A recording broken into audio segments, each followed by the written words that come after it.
Peoples party के साबिक रहनुमा ने पीपल्स पार्टी की सफाई की पेशगोई कर दी। शाह महमूद कुरैशी ने कहा है कि आने वाले इंतखाबात में सिंध से भी पीपी का सफाया होगा। साबिक वजीर खारजा ने मीडिया से गुफ्तगू करते हुए कहा कि इमरान खान हकीकी मानों में अवामी लीडर हैं। कौम इमरान खान पर एतमाद करती है और उनके बयानिए को तस्लीम करती है। हुकूमत का काउंटडाउन शुरू हो चुका है।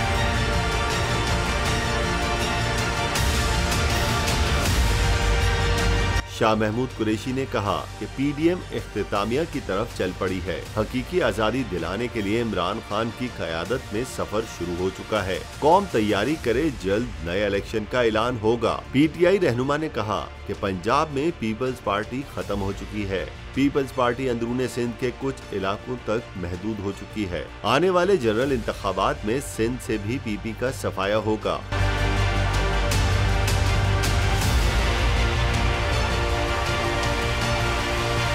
शाह महमूद कुरैशी ने कहा कि पिछले इंतखाबात में पंजाब में पीपल्स पार्टी के पास उम्मीदवार नहीं थे। अब भी यही पोजीशन है। मौजूदा सियासी हालात में पीपल्स पार्टी को वोट देना वोट को जाया करने के मुतरादिफ है।